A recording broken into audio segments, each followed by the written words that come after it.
안녕하십니까? 지난주에 목사님이 말씀 주셨던 내용이 뭔지 기억하세요? 하나님은 행동하신 하나님이시다.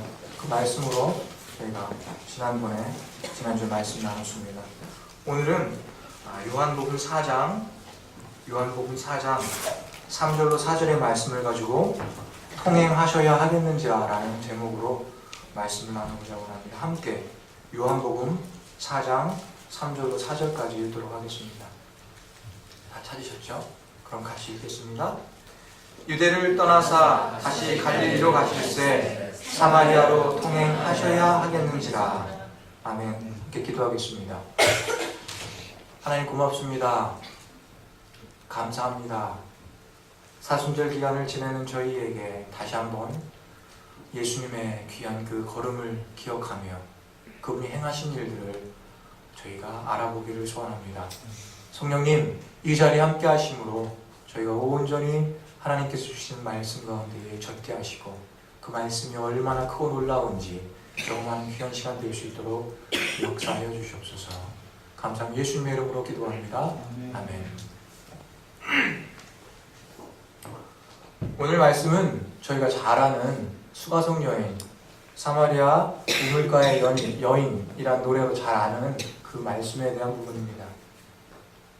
예수님께서 유대에서 세례를 주며 사람들을 잘 주님 나라로 인도하는 그 소문이 늘어나면서 많은 사람들이 시기하기 시작했어요. 그래서 예수님께서 이제는 유대 땅에서 이제 잠시 쉬고 갈릴리로 가서 갈릴리에서 사역을 해야 되겠다. 그래서 지금 예수님은 유대를 떠나 갈릴리로 가고 계십니다. 그런데 4절에 보니까 예수님께서 유대를 떠나 갈릴리로 가시는 그 사이에 사마리아를 통행하여야 하겠는지라. 영어로 보면 He had to go through 라고 나와요. had to. 영어 시간은 아니지만 해야겠다. 꼭 하겠다. 사마리아가 어떤 곳이냐면 유대와 갈릴리 사이에 있어요. 그래서 유대에서 갈릴리로 갈 때 사마리아를 통과하는 건 당연한 거예요. 그런데 왜 통행하여야 하겠는지라고 거기다 꼭 하겠다라는 표현을 넣었을까요? 반대로 이야기하면 가지 말아야 된다는 뜻도 돼요. 왜 그런가? 역사적으로 보면 사마리아란 땅이 어떤 곳인가 하면 예전에 아수르라는 나라에서 이스라엘을 한번 이렇게 점령한 적이 있어요. 살만에셀 왕이 와서 너희가 우리에게 조공을 바쳐라. 이스라엘이 힘이 없어서 북왕국 이스라엘에서 이제 조공을 바치기 시작했어요. 조금 있다 보니까 좀 해볼만 하거든요. 그래서 조공을 멈췄어요. 그러고 나니까 살만에셀이 더 이상 못 참겠다. 와서 아예 그냥 점령을 해버립니다. 그리고 사마리아에 있는 점령지의 사람들을 다시 본국으로 데려가서 여러 곳으로 흩어놔요. 데리고 오는 사람들은 보통 써먹기 좋은 사람, 소위 말해서 인텔리들을 데려가죠. 귀족들이나 왕족들이나 쓸만한 능력 있는 사람들을 데리고 가요. 그리고 실은 학벌 없고 재주 없고 못생겼고 여러 가지 쓸모없는 사람들은 그냥 남겨두게 돼요. 붙잡혀간 사람들이 외국 땅에서 열심히 살았어요. 하나님 믿으면서. 저희도 알잖아요. 바깥에 나오면 애국자 된다고. 바깥에 끌려나가 보니까 믿음이 더 중요한 걸 알고 그건데 믿음을 지켰어요. 그런데 하나님의 은혜로 그들이 본국으로 돌아올 기회가 있어 돌아오고 나니까 사마리아 자기가 살던 땅의 사람들은 전혀 정반대의 삶을 살고 있는 거예요. 왜냐하면 이주정책을 폈을 뿐만이 아니라 살만에셀이 이곳을 다른 민족의 사람들로 또 채워놨어요. 살다 보니까 서로 대화가 되고 교류가 되고 끝내 서로 통혼하는, 서로 결혼하는 일들이 생겼어요. 유대인들에게 있어서 다른 이방 민족과 섞인다는 것은 치욕이에요. 우리는 선택받았는데. 그 이후로 되돌아온 유대인들과 남아있던 유대인들, 사마리아인들 사이에는 그 안 좋은 그 기류가 흐르기 시작합니다. 그래서 당연히 유대 땅에서 갈릴리로 가야 될 때 사마리아를 지나야 되는데 가장 좋은 거리인데 이 길을 걷지 않는 거예요. 돌아갑니다. 하루가 더 걸려도 조금 더 노잣돈이 더 들어도 그래도 걸어 돌아가는 게 그 당시에 유대인들의 관습이었어요. 그런데 오늘 지금 예수님은 사마리아로 통과하셔야겠다는 거예요. 유대인 예수님이. 왜 그럴까요? 저는 이 말씀 속에 너무나 은혜가 됐어요. 무슨 말씀을 증거할까 고민하다가 다음 주가 이제 고난주일 말씀을 선포하는데 제가 십자가 설교를 하고 싶어서 계속 기도를 하다가 이걸 제가 먼저 터뜨리면 또 김인승 목사님 뭐를 하실까 고민하다가 하나님이 저에게 이렇게 주시는 말씀이 이거였습니다. 디바인 인터벤션이라는 말이 있어요. 영어권 사람들을 위해서 영어를 썼습니다. 신적 간섭. 하나님이 우리의 삶 속에 간섭하고 들어오시는 거예요. 좀 표현을 하면 여러분들에게 좀 비주얼하게 하기 위해서 예수님이 이렇게 열고 머리를 디미시는 거예요. 지금 이 사건이. 이 사건은 우리가 그냥 단순하게 한 불쌍한 여인, 사마리아 수가성의 여인이 예수님을 만나 행복하게 됐다. 그 얘기로 끝나는 얘기가 실은 아니에요. 이 이야기는 창세 때부터 하나님이 계속해서 역사를 통해 불러오시는 그거를 보여주고 있습니다. 이거는 계속 반복돼요. 지금도 반복되고 있고 이것이 바로 하나님께서 우리 인류에 보여주신 가장 커다란 역사를 어찌 보면 짧게 함축하고 있는 말씀입니다. 통행하여야 하겠는지라. 내가 선택해서 꼭 가겠다는 거예요.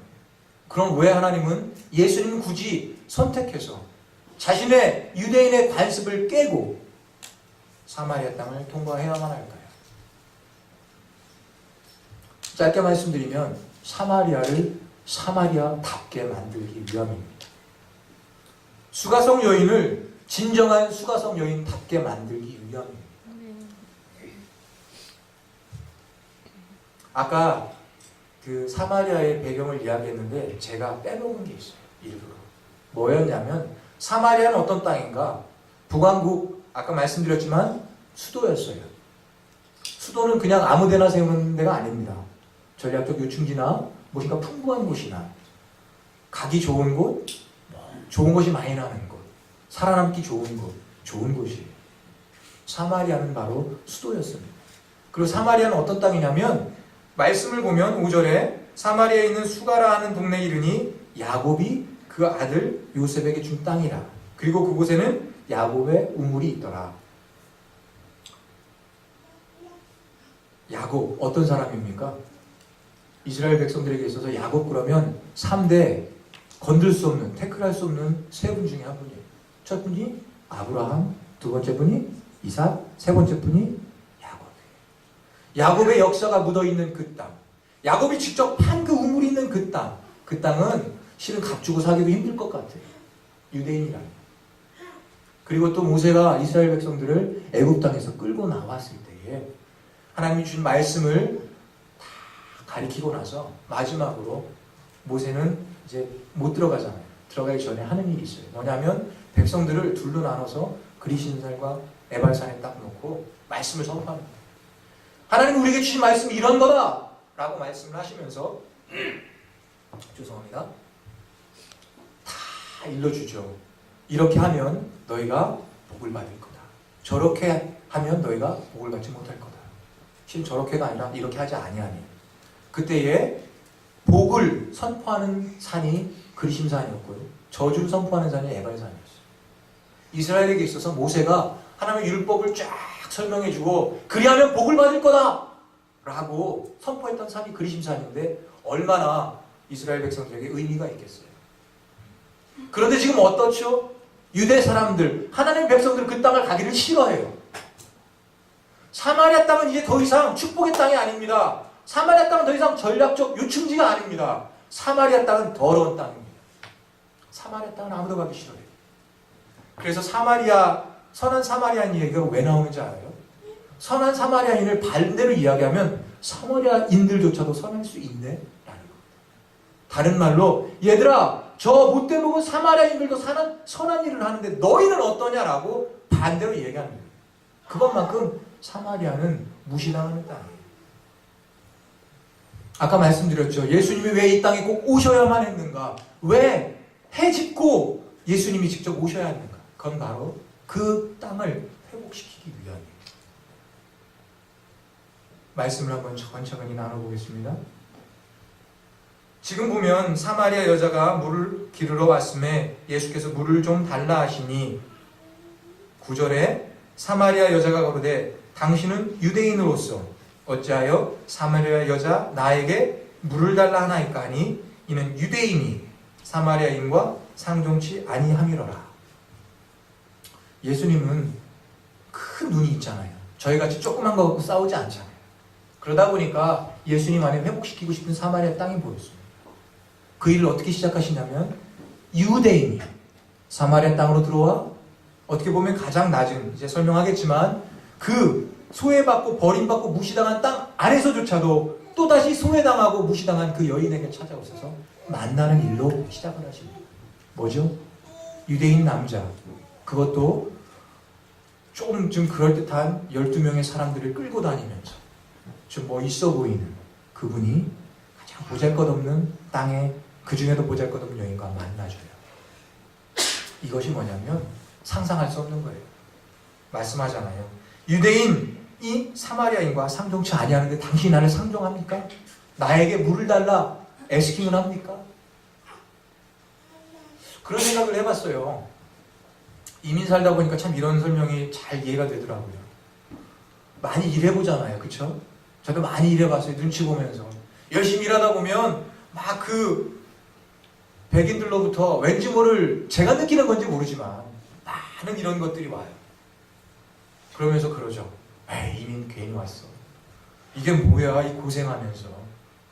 그러면서 제 자신이 점점 쪼그라들 때 갑자기 손님 중에 백인 아저씨가 근사한 옷을 입고 딱 나와서 보면 나한테 막 시킬 것 같은데, 다른 백인들처럼.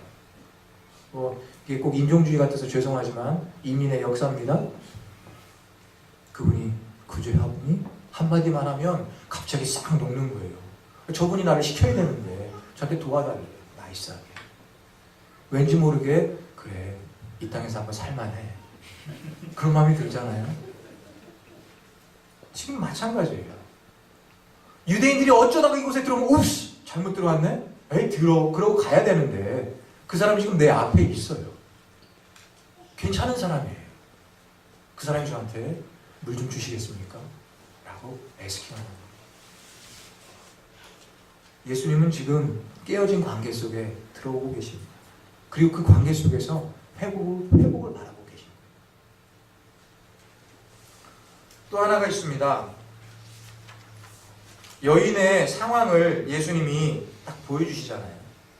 아까 전도사님 기도하셨는데 저희가 빛 가운데 딱 가면 드러나 보이잖아요.